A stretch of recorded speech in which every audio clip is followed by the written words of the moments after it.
Bonjour Patrick Dorner, donc vous êtes directeur de l'ASG, nous sommes dans le cadre d'Invest, donc le deuxième jour du salon. Ce matin, nous avons une table ronde sur le point de vue des banques, sur l'avenir des gérants de fortune indépendants. Qu'est-ce que cette conférence vous a inspiré ce matin? Alors bonjour. Effectivement, cette conférence de ce matin avait le mérite de mettre en lumière finalement les interactions qu'il y a entre les gérants indépendants et les banquiers. C'est une relation qui a beaucoup évolué au cours des années. Dans un premier temps, le gérant était un peu considéré comme une sorte de traître ou de parasite. Puis c'est devenu un canal de distribution et un apporteur d'affaires. Et maintenant, c'est vrai que dans le cadre de tous ces changements législatifs, on a quand même l'impression que les banques, d'un côté, déroulent le tapis rouge aux gérants, et puis d'un autre côté, essaient de limiter la concurrence en augmentant les exigences réglementaires qui pèsent sur le gérant. Alors, tout cela rend la relation un peu plus compliquée, mais le fait est que cette relation, dans les prochaines années, va devoir évoluer vraisemblablement dans un bon sens. La banque, plus que jamais, est interdépendante avec le gérant. C'est-à-dire que jusqu'à maintenant, finalement, un gérant, il prenait la banque que voulait son client. Mais maintenant, il est important que le banquier et le gérant aient une bonne relation. Il y a tellement de choses où ils sont interdépendants, FATCA, l'échange automatique. Donc, on ne peut pas simplement prendre n'importe quelle banque et puis travailler comme ça. Donc, je pense que dans les prochaines années, le partenariat va se renforcer avec un échange de compétences, avec éventuellement la mise à disposition de prestations que le gérant ne peut pas avoir en interne, notamment en matière de conformité fiscale et toutes ces choses-là. Je pense que il y a un bel avenir pour ce duo un peu contre nature. D'accord. Alors, le nombre de gérants de fortune indépendants a doublé à Genève en une dizaine d'années, et puis on constate une forte croissance aussi dans d'autres régions de Suisse et même à l'étranger. La Suisse a toujours été un petit peu différente d'un point de vue de la surveillance de ces gérants indépendants, puis c'est une question qui revient régulièrement sur le devant de la scène. Qu'est-ce que vous pensez de ces évolutions réglementaires? Est-ce qu'il faut être au même niveau? Est-ce qu'il faut adapter? On a parlé de proportionnalité de la surveillance ce matin. Quel est votre avis? Alors c'est vrai que si on regarde au niveau européen, la Belgique avait beaucoup de gérants indépendants. Au moment où MiFID est arrivé, la manière dont ça a été implémenté, avec des exigences extrêmement élevées en matière organisationnelle, vous avez simplement détruit toute la concurrence des gérants indépendants, il n'y en a plus. Enfin, les quelques-uns qui restent, c'est de grosses... on est vraiment dans la moyenne entreprise plutôt que dans la micro-entreprise. Donc il y a tout un pan de concurrence et de services à l'investisseur qui a disparu. On a eu le même phénomène dans d'autres pays. Ce qui est intéressant, c'est que des pays comme l'Allemagne, par exemple, sont actuellement en train d'essayer de réintroduire, de donner des conditions cadres qui favorisent l'émergence d'une nouvelle génération de gérants indépendants. On aura simplement perdu 10-15 ans dans l'histoire. En Suisse, comme on n'a jamais eu, jusqu'à maintenant en tout cas, une vague réglementaire trop élevée, le métier il a effectivement très bien évolué, il s'est très bien adapté et c'est une success story, je dirais. Il y a eu une période entre 2000 et 2007 qui a connu un bel essor. Et avec la crise qu'il y a eu en 2007-2008, la crise finalement de confiance contre les banques de la part des clients, les gérants ont encore vu leur modèle d'affaires exploser avec encore plus de succès. Et c'est vrai qu'encore aujourd'hui, même avec un avenir extrêmement incertain, peu de visibilité, vous avez des créations d'emplois qui sont extrêmement nombreuses, malgré une pyramide d'âge vieillissante, parce que le gérant qui se lance, c'est quelqu'un qui a la cinquantaine, 20 ans d'expérience derrière lui. Donc ce n'est pas des entreprises qui durent plusieurs années. Donc c'est vrai qu'on est actuellement arrivé à un stade où finalement les créations d'entreprises compensent les départs. Donc c'est pour ça qu'on a une stagnation, mais en fait le vivier reste extrêmement fécond. Et pour la surveillance, alors évidemment on peut y voir, et c'est ce que diront les banques, on peut y voir une sorte de souplesse de la réglementation qui permet aux gérants de profiter, si on veut, d'une sorte de no man's land dans lequel il peut s'installer. C'est vrai qu'en partie.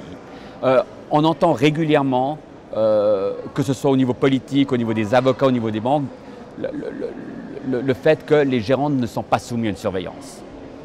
Mais il y a des autorités de régulation. Mais justement, alors c'est vrai que certains gérants profitent de certaines lacunes de la loi pour se soumettre à une surveillance, je dirais, minimaliste.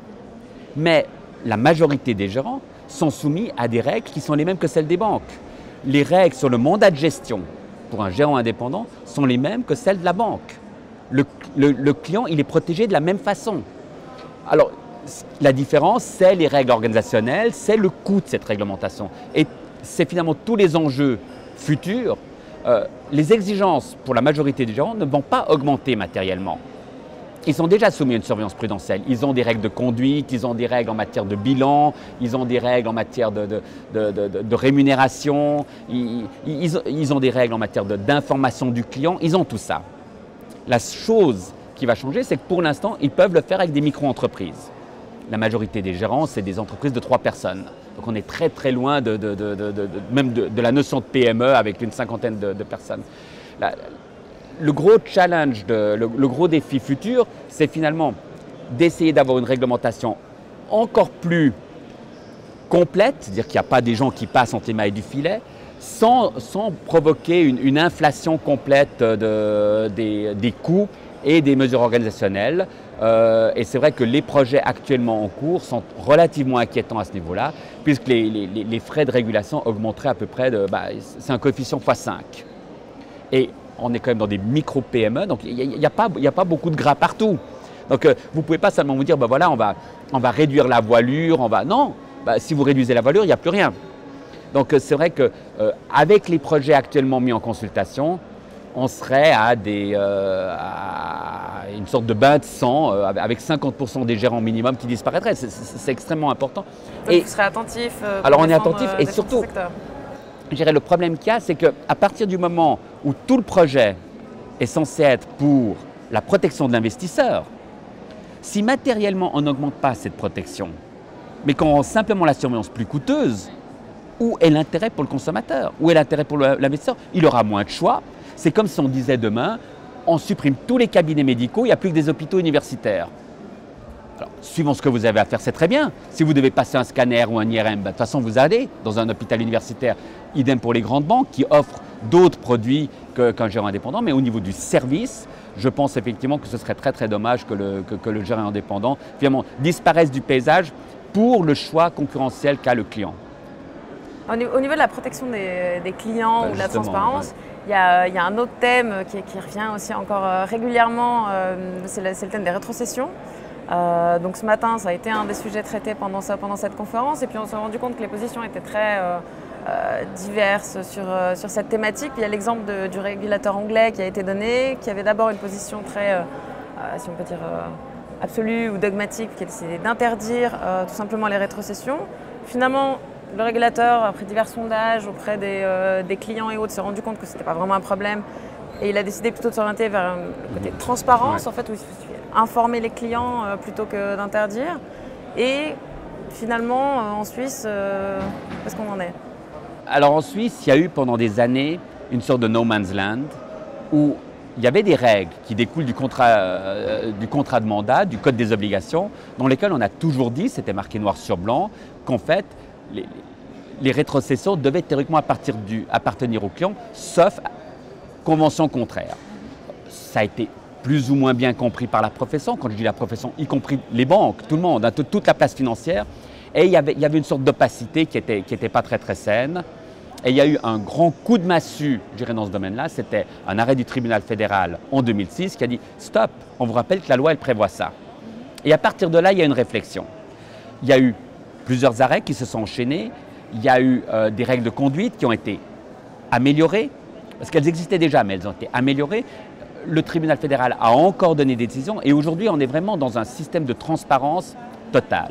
Donc vous devez dire ce qu'il en est, vous devez dire que ça représente un conflit d'intérêts potentiel, vous devez donner les détails, les modalités de calcul, et à la fin de l'exercice annuel ou comme ça, vous devez en plus donner les détails.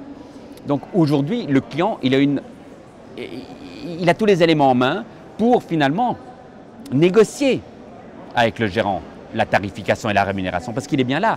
Le tribunal fédéral, plutôt que d'aller dans une voie de certains pays européens où on est dans une interdiction totale, le tribunal fédéral dit le système n'est pas une mauvaise chose si le client est au courant. Il faut que le client soit au courant. Et c'est ce qu'on a toujours défendu. Alors, il y a des gens qui essaient de trouver des modèles alternatifs. Le fait est que, d'une manière ou d'une autre, vous payez à la fin. Ce qui s'est passé au niveau bancaire notamment, c'est que avec les rétrocessions qui ne pouvaient plus être gardées en interne, c'est les commissions de gestion qui ont été augmentées. Donc ce n'est pas la solution. Avec une banque, vous ne pouvez pas négocier la rémunération ou alors vous êtes à un niveau où la question ne se pose pas. Mais pour le petit investisseur, c'est take it or leave it. Avec un gérant indépendant, il faut s'asseoir à table et dire ben voilà, combien est-ce que vous touchez, combien est-ce que je vous paye moi, et puis vous arrivez à négocier la tarification et globalement, vous arrivez à des coûts de gestion qui sont nettement inférieurs qu'avec un système où il n'y aurait aucune bonification qui viendrait d'ailleurs. Donc, il ne faut pas diaboliser la rétrocession, ça ne s'appelle plus comme ça s'appelle une bonification de tiers maintenant. Il ne faut pas la diaboliser, il faut juste surveiller la manière dont c'est fait et puis être sûr effectivement que le client est bien au courant et puisse se servir de ces arguments pour négocier une rémunération. Il faut que ce soit du win-win. Très bien. Merci, M. Dorner. Je vous en prie, merci.